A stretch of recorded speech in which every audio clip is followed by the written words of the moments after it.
Assalamualaikum warahmatullahi wabarakatuh. Perkenalkan, nama saya Dina Zandarina. Di sini saya dari kelas 18A, Pendidikan Sejarah Universitas Riau 2018. Di sini saya akan menjelaskan beberapa poin mengenai persoalan tentang inovasi pendidikan. Selamat menonton. Baik, di sini saya akan menjawab pertanyaan pertama. Menurut saya yang paling berkaitan dengan pentingnya dinamisasi pendidikan di Indonesia dalam upaya memenuhi kebutuhan dan tuntutan perkembangan zaman adalah inovasi atau innovation. Pengertiannya itu ialah suatu ide, barang, kejadian, metode yang dirasakan atau diamati sebagai suatu hal yang baru bagi seorang suatu kelompok di dalam masyarakat, baik itu berupa hasil invention maupun discovery. Inovasi juga diadakan untuk mencapai tujuan tertentu atau untuk memecahkan suatu masalah tertentu. Dan pada waktu membicarakan inovasi sering juga mengajukan pertanyaan tentang modernisasi, karena antara keduanya tampak persamaan, yaitu keduanya merupakan perubahan sosial. Di sini saya menggunakan teori Beck yang menyatakan modernization is the process by which historically evolved instructions are adapted to the rapidly changing function that reflect the unprecedented in man's complex primitive control over his environment that accompanied the scientific revolution. Baik, di sini saya akan menjawab poin kedua atau pertanyaan yang kedua, yaitu uraikan dan deskripsikan salah satu model proses inovasi pendidikan yang Anda kembangkan sendiri sebagai implementasi beberapa teori model proses inovasi pendidikan menurut para ahli, dan jelaskan pula alasan Anda menggunakan model tersebut. Di sini saya menggunakan model proses inovasi pendidikan yang saya implementasi sendiri, yaitu model inovasi kuis, model pembelajaran dengan memberikan kuis kepada siswa baik berkelompok maupun individu. Cara ini sangat baik untuk menumbuhkan semangat bersaing dengan sehat dan juga membuat siswa tidak mudah bosan untuk melakukan proses belajar di dalam kelas. Dengan kita sebagai guru memberikan suatu feedback bagi siswa yang sudah menjawab pertanyaan yang guru berikan. Di sini saya akan menjawab poin ketiga atau pertanyaan yang ketiga, yaitu perubahan dalam dunia pendidikan sekarang ini begitu cepat. Apakah ini merupakan inovasi atau faktor perubahan pemegang kebaikan saja? Jelaskan. Menurut saya berbagai inovasi di atas dilakukan dengan tujuan agar pendidikan dapat berdaya guna dan hasil guna. Akan tetapi dalam pelaksanaan inovasi itu sendiri ada beberapa hal yang harus diperhatikan, yaitu sebagai berikut. Menurut saya yang pertama, inovasi yang dilakukan harus sesuai dengan karakteristik peserta didik sehingga mempunyai implikasi positif bagi kemudahan belajar peserta didik. Yang kedua, yaitu tidak ada satu inovasi pun yang bisa dianggap paling benar sepanjang sebelum dapat dibuktikan efektivitasnya dan efisiensinya terhadap hasil belajar yang diharapkan sesuai dengan kebutuhan peserta didik dalam kurun waktu tertentu. Oleh karena itu, setiap inovasi harus terus dilaksanakan sampai berhasil.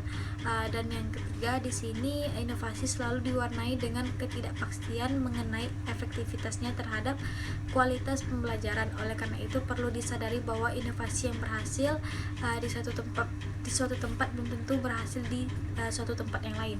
Dan yang keempat itu inovasi dalam pembelajaran dapat dilaksanakan baik pada sektor pendidikan formal, non formal maupun informal, pada segala macam bentuk jalur dan jenjang pendidikan yang berkaitan dengan berbagai kehidupan manusia.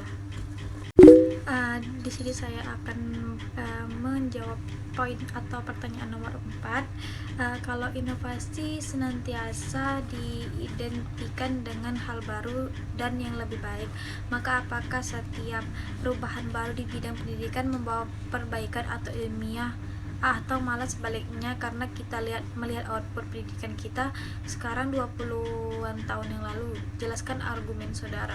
Menurut saya di sini sistem pendidikan Indonesia saat ini mengalami suatu perubahan yang sangat signifikan. Perubahan tersebut berhubungan dengan kurikulum yang digunakan dalam dunia pendidikan di Indonesia, yang mana kurikulum 2006 yang sudah lama digunakan berubah menjadi kurikulum 2013. Meskipun tidak semua sekolah menggunakan kurikulum tersebut, Kementerian Pendidikan dan Kebudayaan atau Kemendikbud dalam beberapa kesempatan memaparkan bahwa kurikulum 2013 diutamakan pada sekolah-sekolah yang memiliki akreditasi A atau sekolah bertaraf internasional.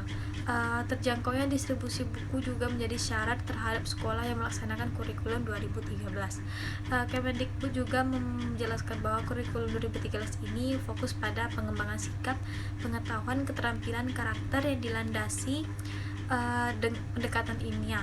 Tidak hanya itu, kurikulum 2013 juga ibaratkan kepada hubungan antara proses belajar dengan rasa syukur kepada Tuhan yang Maha Kuasa kepada manusia yang diberi berkat mengacu pada proses belajar mengajar yang dimulai dengan mengamati, menalar, dan mencoba mencipta. Melalui kurikulum 2013 ini, pemerintah ingin mencetak anak bangsa Indonesia yang produktif, kreatif, inovatif, dan efektif. Di sini saya akan menjelaskan poin yang kelima, yaitu konsekuensi inovasi merupakan perubahan yang terjadi dalam sistem sosial sebagai hasil dari perubahan atau penolakan suatu inovasi. Jelaskan dan berikan contoh yang jelas serta sebutkan konsekuensi baik langsung maupun tidak langsung.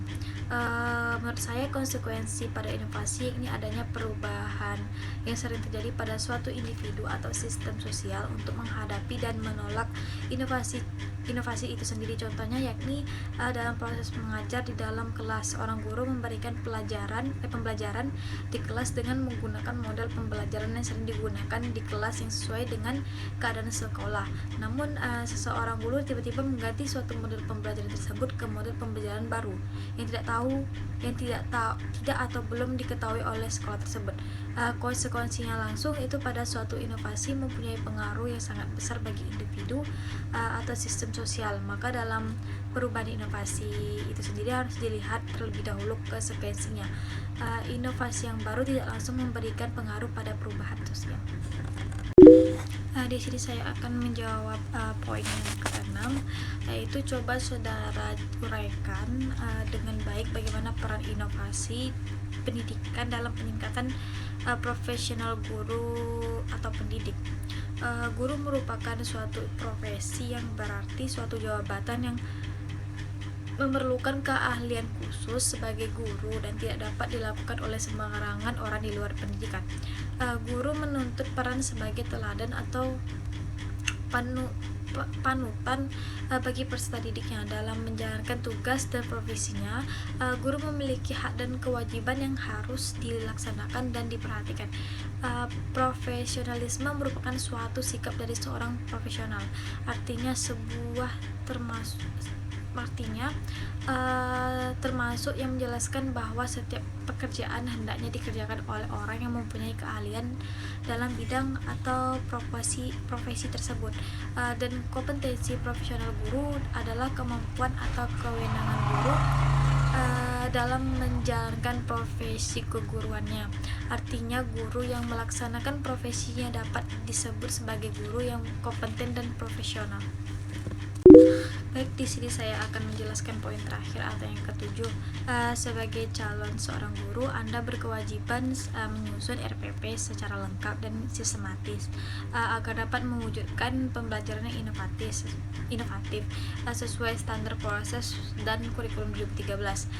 Di sini soalnya tuh coba saudara uraikan secara baik penanda pembelajaran inovatif yang efektif dan efisien. Menurut saya itu yang pertama, meningkatkan keterlibatan peserta didik. Keterlibatan mahasiswa di dalam kelas menjadi suatu masalah terbesar dalam dunia pendidikan. Ruang kelas biasa dirasa cukup sulit untuk membuat siswa tetap fokus dengan materi yang diberikan. Hal ini dikarenakan pengajar tidak perlu pengajar itu tidak mengetahui apa yang sebenarnya membuat siswa tetap tertarik dengan kelas. Ketika mahasiswa terdistraksi, ia pun tidak bisa mengulang kembali materi yang terlewat. Dengan adanya inovasi berupa webinar, siswa dapat belajar dari manapun asal terkoneksi dengan internet. Yang kedua itu pembelajaran berbasis permainan.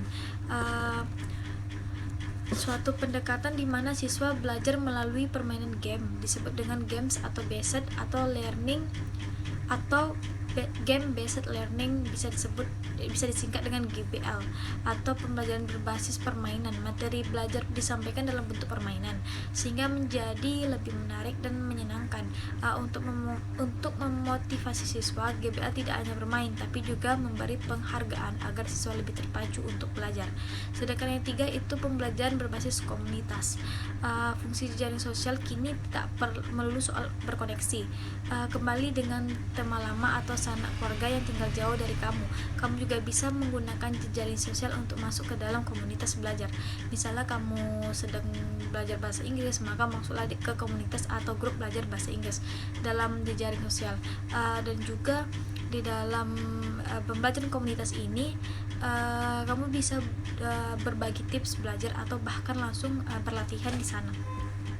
Baik, terima kasih. Sekian penjelasan dari pendapat saya. Jika ada kesalahan mohon dimaafkan. Wabillahi taufik wal hidayah. Wassalamualaikum warahmatullahi wabarakatuh. Saya Dina Zundarina undur diri.